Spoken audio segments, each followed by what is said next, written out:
मोहतरम सदर जलसा, मेहमानान खुसूसी, हकम साहिबान, काबिलो एहतराम, पर्दानशी माओ दीनी बहनों, आज के इस मुश्तरका इजलास में मेरी तकरीर का उन्वान है दौरे हाजिर के फितने और हमारी जिम्मेदारियां।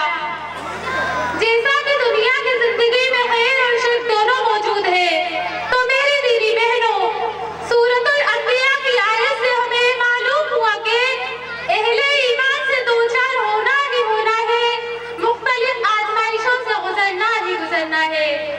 ऐसे मौके पर अल्लाह के रसूल सल्लल्लाहु अलैहि वसल्लम अपनी उम्मत को दहशत से लेकर कयामत तक आने वालों फितनों से आगाह कर दिया है।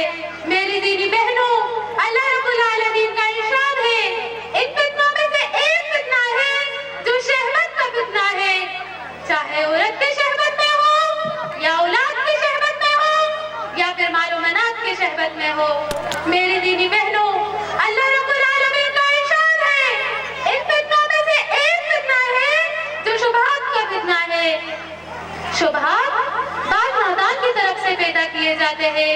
ये वो लोग हैं जिनकी नियतों में फितूर और उनके इरादों में फसाद होते हैं।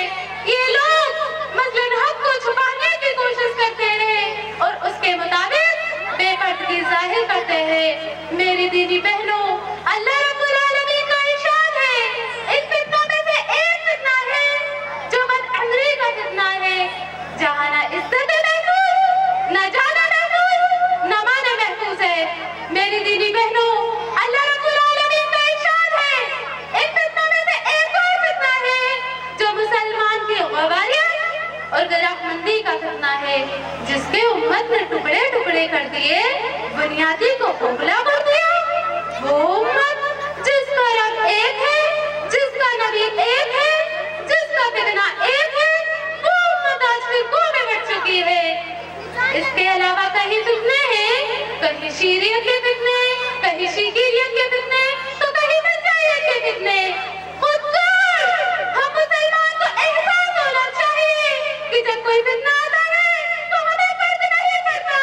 तो आज के इस मुश्तरका इजलास में मैं आप लोगों के सामने कुछ सवाल की बशारत कर रही हूँ। नंबर 1, इन फितनों में अल्लाह ताला की मदद की जाए, क्योंकि अल्लाह ताला ही है जो हमें इन फितनों से बचा सकते हैं। नंबर 2, अकीदा ही तौहीद मसालिक से बदलावा जाए, क्योंकि अकीदा ही है जो हम मुसलमान को इस बात की तालीम देता है कि हर फितना, हर मुसीबत अल्लाह रब्बुल आलमीन के ही तरफ से आते हैं। नंबर 3, किताब अल्लाह रसूल को मजबूती से थामा जाए, क्योंकि किताब अल्लाह रसूल गौर व फिक्र के साथ पढ़नी चाहिए। नंबर 4, मुसलमान की ज़बान में शामिल होकर तिलावत करनी चाहिए, क्योंकि ज़बान में अल्लाह रब्बुल आलमीन का सबसे बड़ा हक होता है।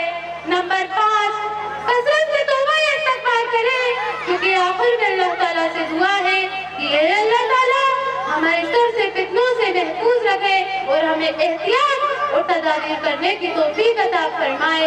आमीन।